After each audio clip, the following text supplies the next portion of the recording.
ಎಲ್ಲರಿಗೂ ನಮಸ್ಕಾರ. ಓಮನ ನಿಯಮವನ್ನು ತಿಳಿದುಕೊಳ್ಳಲು ಇದೊಂದು ಕಾರ್ಡ್ ಶೀಟ್ನ ಚಟುವಟಿಕೆ. ಇಲ್ಲಿ ಒಂದು ಸರಳ ವಿದ್ಯುತ್ ಮಂಡಲವನ್ನು ರಚಿಸಲಾಗಿದೆ. ಅದಕ್ಕೆ 4 ವಿದ್ಯುತ್ ಕೋಶಗಳನ್ನು ಸಂಪರ್ಕಿಸಲಾಗಿದೆ. ಜೊತೆಗೆ ಒಂದು ರೋಧವನ್ನು ಇಲ್ಲಿ ತಾವು ನೋಡ್ತಾ ಇದ್ದೀರಿ. ಅದಕ್ಕೆ ಸಮಾಂತರವಾಗಿ ಒಂದು ವೋಲ್ಟ್ ಮೀಟರ್ನು ಕೂಡ ಸಂಪರ್ಕಿಸಲಾಗಿದೆ. ಇನ್ನೊಂದು ಸರಣಿ ಕ್ರಮದಲ್ಲಿ ಇಲ್ಲಿ ಒಂದು ಅಮೀಟರ್ನ ಕೂಡ ಸಂಪರ್ಕಿಸಲಾಗಿದೆ.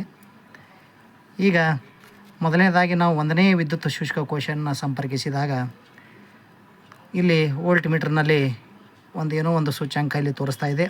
ಅದಕ್ಕೆ ಅನುಗುಣವಾಗಿ ಇಲ್ಲಿ ಅಮೀಟರ್ನಲ್ಲಿಯೂ ಕೂಡ ಒಂದು ಸೂಚ್ಯಂಕವನ್ನು ತೋರಿಸ್ತಾ ಇದೆ. ಇನ್ನು 2ನೇ ವಿದ್ಯುತ್ ಶುಷ್ಕ ಕೋಶಕ್ಕೆ ನಾನು ಸಂಪರ್ಕಿಸಿದಾಗ ಇಲ್ಲಿ ವೋಲ್ಟ್ ಮೀಟರ್ನಲ್ಲಿ ವಿಭವಾಂತರವು ಕೂಡ ಹೆಚ್ಚಾಗೋದನ್ನು ಇಲ್ಲಿ ತಾವು ನೋಡ್ತಾ ಇದ್ದೀರಿ. ಇಲ್ಲಿ ವಿದ್ಯುತ್ ಪ್ರವಾಹ ಕೂಡ ಹೆಚ್ಚಾಗುತ್ತದೆ. ಜೊತೆಗೆ 3ನೇ ವಿದ್ಯುತ್ ಶುಷ್ಕಕ್ಕೆ ಸಂಪರ್ಕಿಸಿದಾಗ ಇಲ್ಲಿ ಮತ್ತೆ ವಿಭವಾಂತರ ಹೆಚ್ಚಳವಾಗುವುದನ್ನು ಇಲ್ಲಿ ತಾವು ನೋಡ್ತಾ ಇದ್ದೀರಿ.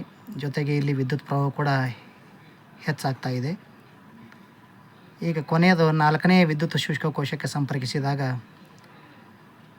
ಇಲ್ಲಿ ಮತ್ತೆ ವಿಭವಾಂತರ ಹೆಚ್ಚಾಗುವುದನ್ನು ಇಲ್ಲಿ ನೋಡ್ತಾ ಇದ್ದೀರಿ. ಅದಕ್ಕೆ ಅನುಗುಣವಾಗಿ ಇಲ್ಲಿ ವಿದ್ಯುತ್ ಪ್ರವಾಹ ಕೂಡ ಹೆಚ್ಚಾಗುವುದನ್ನು ತಾವು ನೋಡ್ತಾ ಇದ್ದೀರಿ.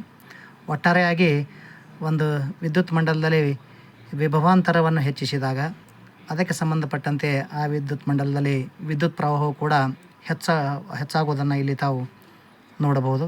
ಇದು ಒಂದು ಅತ್ಯಂತ ಸರಳ ಕಾರ್ಡ್ ಶೀಟ್ನ ಚಟುವಟಿಕೆ. ಎಲ್ಲರಿಗೂ ಧನ್ಯವಾದಗಳು.